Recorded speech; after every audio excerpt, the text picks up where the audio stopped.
అందరికీ నమస్కారం. తులసి దగ్గర దీపం పెట్టేవారు ఈ 5 నియమాలు పాటిస్తే ఇక పట్టిందల్లా బంగారమే. మన హిందూ ధర్మశాస్త్రాల ప్రకారం ప్రతి ఒక్కరి గుమ్మం ముందు తప్పనిసరిగా తులసి మొక్క ఉండాల్సిందే. తులసి మొక్కలో ముక్కోటి దేవతలు కొలువై ఉంటారు. తులసి కోటలో దీపం వెలిగిస్తే 33 కోట్ల మంది దేవతలకు దీపారాధన చేసినంత పుణ్య ఫలితం దక్కుతుంది. తులసి కోటలో దీపం పెట్టే ఆడవాళ్ళు తప్పనిసరిగా కొన్ని నియమాలను పాటించాలి. అప్పుడు మాత్రమే సంపూర్ణ లక్ష్మీ కటాక్షం కలుగుతుంది. తులసి మొక్క ఉంటే ఎలాంటి శుభ ఫలితాలు కలుగుతాయి? ఏ సమయంలో తులసి కోటలో దీపాన్ని వెలిగించాలి? తులసి మొక్క ఏ దిశలో ఉండాలి? పూర్వీకుల నుండి ఆనవాయితీగా లేనివారు తులసి మొక్కను పూజించుకోవచ్చా? ఇలాంటి ఎన్నో విషయాల గురించి ఈ వీడియోలో మనం తెలుసుకుందాం. ముందుగా ఈ వీడియోకి ఒక లైక్ కొట్టి మన ఛానల్ని సబ్స్క్రైబ్ చేసుకోండి. అలాగే కామెంట్ బాక్స్లో జై శ్రీరామ్ అని తప్పకుండా కామెంట్ చేయండి. ఇప్పటి వరకు ఛానల్ని సబ్స్క్రైబ్ చేసుకునేవారు వెంటనే సబ్స్క్రైబ్ చేసుకుని వీడియోని ఎక్కడా స్కిప్ చేయకుండా పూర్తిగా చూడండి. ఎవరైతే తులసి మొక్కను పూజిస్తారో అలాంటి ఇళ్లలో లక్ష్మీదేవి తిష్ట వేసుకుంటుంది. ఇలాంటి ఇళ్లలో ధనానికి లోటు లేకుండా ఇల్లంతా కనక వర్షంతో నిండిపోతుంది. వాస్తు ప్రకారం కూడా ఇంటి ముందు తులసి మొక్క ఉంటే మన ఇంటికి చాలా మంచి జరుగుతుంది. పెళ్ళైన ఆడవారు ప్రతిరోజు ఉదయం స్నానం చేసిన తర్వాత తులసి మొక్కను నీళ్లు పోసి తులసి మొక్క చుట్టూ 5 ప్రదక్షిణలు చేస్తే ఆడవారికి దీర్ఘ సుమంగళి ప్రాప్తి సిద్ధిస్తుంది. తన భర్త ఆయుష్ పెరుగుతుంది. అలాగే తులసి కోటలో దీపారాధన చేస్తే విపరీతమైన ధనం చేకూరుతుంది. తులసి కోటలో ప్రతిరోజు దీపం వెలిగించలేని వారు లక్ష్మీదేవికి ప్రీతికరమైన ప్రతి శుక్రవారం నాడు తులసి కోటలో దీపం వెలిగిస్తే మీ కుటుంబం అంతా ఆయురారోగ్యాలతో అష్టైశ్వర్యాలతో జీవిస్తారు. అయితే తులసి కోటలో దీపం వెలిగించేవారు తప్పనిసరిగా కొన్ని నియమాలను పాటించాలి. ఎప్పుడు పడితే అప్పుడు తులసి కోటలో దీపంని వెలిగించకూడదు. లేదంటే లక్ష్మీదేవికి కోపం వస్తుంది. ఇంట్లో ఆర్థిక సమస్యలు తలెత్తుతాయి. ప్రతిరోజు ఉదయం స్నానం చేసిన తర్వాత సూర్యుడు రాకముందుకే తులసి కోటలో దీపాన్ని పెట్టేయాలి. అలాగే సాయంత్రం దీపారాధన చేసేవారు సూర్యుడు అస్తమించిన తర్వాత తులసి కోటలో దీపాన్ని వెలిగించాలి. తులసి కోటలో దీపాన్ని వెలిగించేవారు ఆవు నెయ్యితో దీపారాధన చేస్తే చాలా మంచిది. ఆవు నెయ్యితో దీపం వెలిగిస్తే లక్ష్మీదేవి అనుగ్రహాన్ని త్వరగా పొందవచ్చు. కుటుంబంలో ఎలాంటి సమస్యలు ఏర్పడకుండా లక్ష్మీదేవి మన ఇంటిని రక్షిస్తుంది. మనలో చాలామంది తెల్లవారుజామునే తులసి కోటలో దీపారాధన చేసేస్తారు.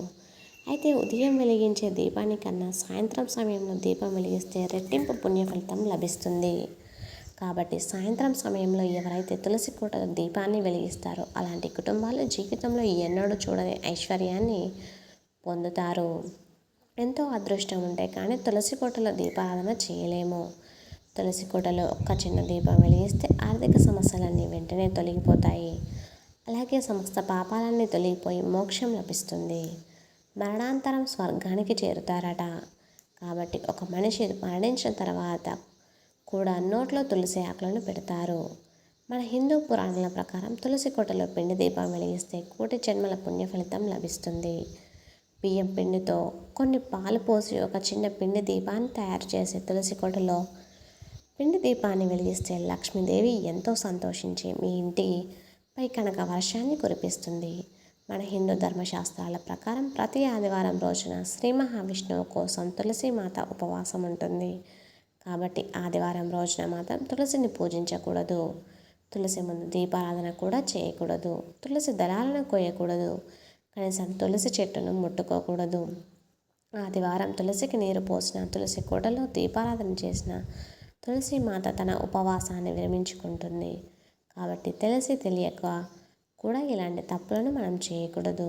అయితే తులసి కోటలో దీపాన్ని వెలిగించేటప్పుడు తులసి ముందు కొన్ని అక్షింతలు పోసి ఆ అక్షింతల పైన దీపాన్ని వెలిగిస్తే లక్ష్మీదేవి అనుగ్రహాన్ని త్వరగా పొందవచ్చు. అక్షింతల పైన దీపాన్ని వెలిగిస్తే కోరిన కోరికలన్నీ త్వరగా నెరవేరుతాయి. అలాగే నరదిష్టి సమస్యలతో బాధపడేవారు 7 తులసి ఆకులను తీసుకొని దిష్టి తగిలిన వ్యక్తికి దిష్టి తీయండి. భయంకరమైన దిష్టి సమస్యలన్నీ తొలగిపోతాయి. అలాగే భయంకరమైన పీడకలలు వస్తుంటే రాత్రి నిద్రపోయే ముందు మీ దిండు కింద తులసి ఆకులను పెట్టుకోండి. మీకు ప్రశాంతమైన నిద్ర పడుతుంది. అదేవిధంగా ప్రతి ఒక్కరు తప్పనిసరిగా తులసి కోటలో ఒక చిన్న రాయిని పెట్టుకోవాలి. శ్రీకృష్ణ రూపంగా ఆ రాయిని పూజించాలి. అదేవిధంగా ఒక చిన్న శివలింగాన్ని కూడా తులసి కోటలో ఏర్పాటు చేసుకోవచ్చు. తులసి కోటలో ఇతర మొక్కలను పెంచకూడదు. ఒక్క తులసి మొక్క మాత్రమే తులసి కోటలో ఉండాలి. ఇక తులసి మొక్కకు వచ్చే విత్తనాలు ఎప్పటికప్పుడు కత్తిరించేయాలి. తులసి మొక్కకు ఎక్కువ విత్తనాలు ఉండకూడదు. ఒకవేళ ఉంటే మాత్రం ఆ ఇంటి ఇల్లాలికి తలనొప్పి సమస్యలు ఏర్పడతాయి.